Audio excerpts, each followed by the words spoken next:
Bonjour. Cette vidéo fait suite à la vidéo précédente qui présentait le vocabulaire, c'est-à-dire les notions d'expérience aléatoire, d'issue, d'événement, d'événement élémentaire, d'événement certain et d'événement impossible. Nous reprendrons les deux exemples de la vidéo précédente pour parler de probabilité. Alors à chaque issue d'une expérience aléatoire correspond une probabilité qui est un nombre qui est compris entre 0 et 1. Et la somme des probabilités des issues d'une expérience aléatoire est égale à 1. Donc regardons ce que cela signifie sur un premier exemple. Donc c'est le même que celui de la vidéo précédente, où on fait tourner la roue ci-dessous et on note le numéro indiqué par la flèche. On rappelle que les issues de cette expérience aléatoire sont 1, 2, 3 et 4. Donc on va s'intéresser maintenant aux probabilités de chacune de ces issues. Donc la probabilité d'obtenir le chiffre 1, qu'on peut noter comme ceci en abrégé, P minuscule entre parenthèses 1. Donc ça va désigner les chances que l'on a d'obtenir le chiffre 1 en faisant tourner cette roue. On a donc 3 secteurs circulaires de la roue sur les 8 qui contiennent le chiffre 1. Autrement dit, on a 3 chances sur 8 d'obtenir le chiffre 1. Ce qui signifie que la probabilité d'obtenir le chiffre 1 est égale à 3 huitièmes. La probabilité d'obtenir le chiffre 2 est égale à 1 huitième. En effet, on a un seul secteur circulaire sur les 8 qui contient le chiffre 2. La probabilité d'obtenir le chiffre 3 est égale à 2 huitièmes.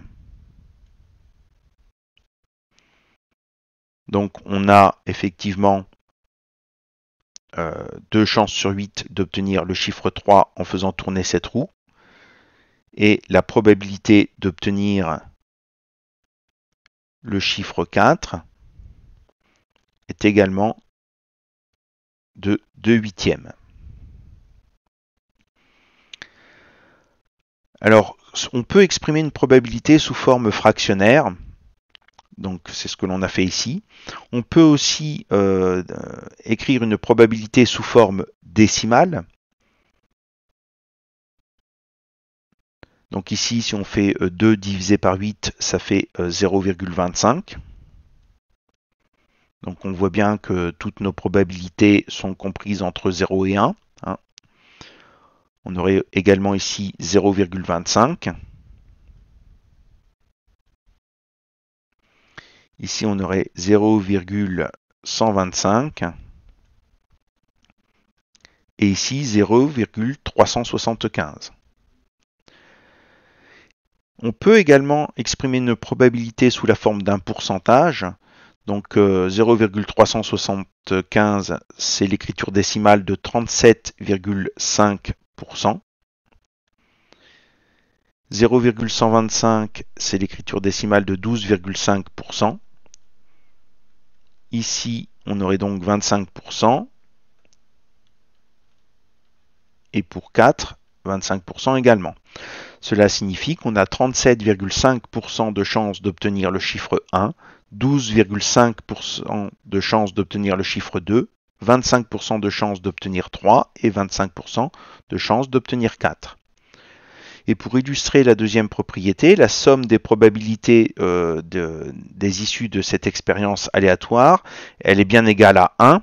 En effet, si on fait l'addition des 4 probabilités, on a donc 3 huitièmes, plus 1 huitième, plus 2 huitièmes, plus 2 huitièmes. Donc ça, c'est égal à 8 huitièmes, c'est-à-dire 1. Regardons maintenant sur notre deuxième exemple. Donc il s'agit d'une urne opaque qui contient 3 boules rouges, une boule jaune et 2 boules bleues. Donc l'expérience aléatoire consiste à tirer au hasard une boule dans cette urne et de noter la couleur obtenue.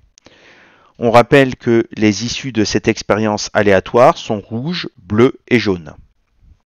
Donc si on s'intéresse par exemple à la probabilité d'obtenir rouge, que l'on peut noter en abrégé comme ceci, P minuscule entre parenthèses R, donc probabilité d'avoir rouge. Comme on a 3 boules sur les 6 qui sont de couleur rouge, on a donc 3 chances sur 6 d'obtenir la couleur rouge. De la même façon, on a 2 chances sur 6 d'obtenir la couleur bleue. Et la probabilité d'obtenir la couleur jaune est égale donc à 1 sixième, une chance sur 6. Là encore, si on additionne ces 3 probabilités, on a bien 3 sixièmes plus 2 sixièmes plus 1 sixième, qui est égal à 6 sixièmes, c'est-à-dire 1.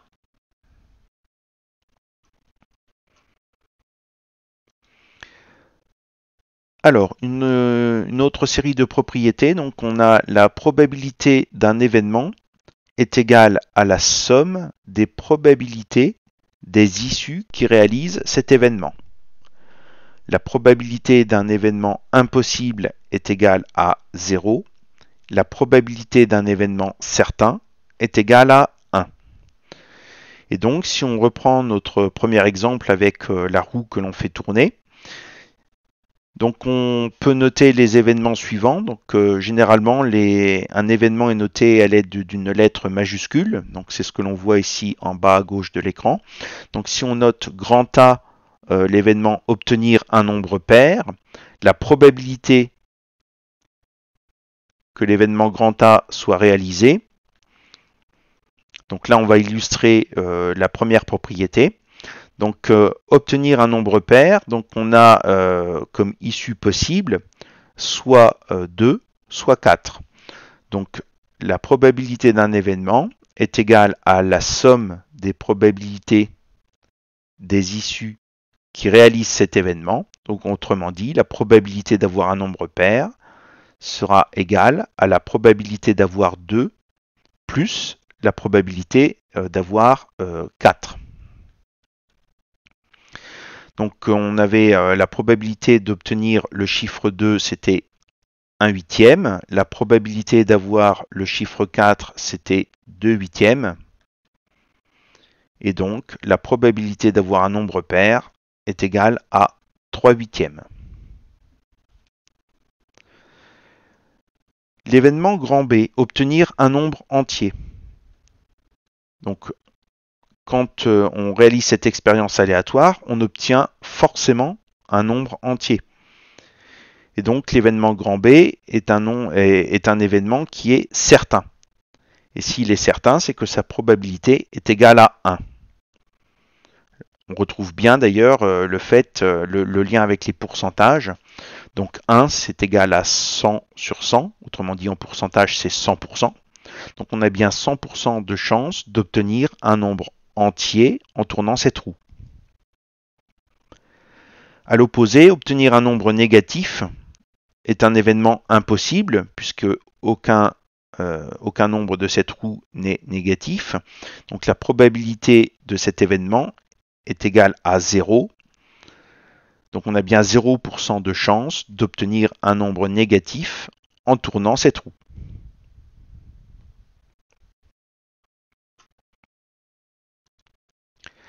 Si grand A désigne un événement, on appelle événement contraire de grand A l'événement qui est réalisé lorsque grand A n'est pas réalisé.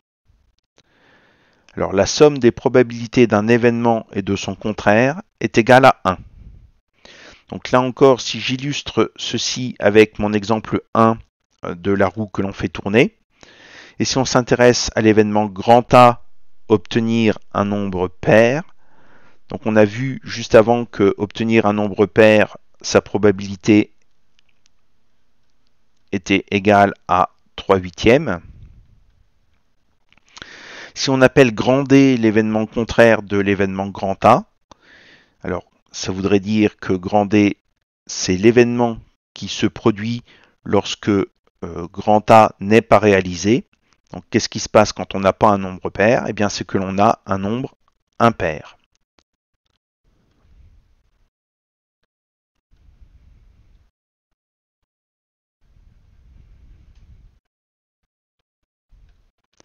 Donc voilà pour décrire l'événement grand D, donc c'est obtenir un nombre impair.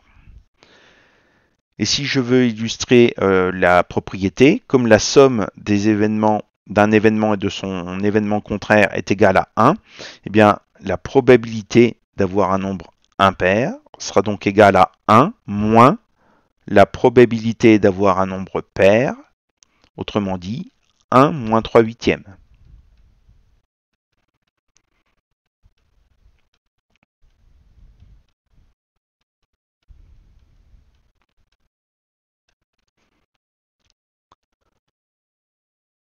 Alors cette probabilité aurait pu être déterminée directement. Il suffisait également de dire que pour avoir un nombre impair, on a soit 1 soit 3. Et donc il suffit d'additionner la probabilité d'avoir 1, qui est de 3 huitièmes, et la probabilité d'avoir 3, qui est de 2 huitièmes. Et 3 huitièmes plus 2 huitièmes, c'est bien égal à 5 huitièmes. Enfin, pour terminer dans cette vidéo, on peut représenter une expérience aléatoire par un arbre. Et c'est ce que l'on va faire en illustrant ceci avec l'exemple 2, l'urne avec les boules de couleur. Donc en fait, il faut dans cet arbre faire autant de branches que d'issues possibles. Donc ici on a 3 issues. Rouge, bleu ou jaune. Et si on souhaite réaliser un arbre pondéré par les probabilités, qu'est-ce que cela signifie?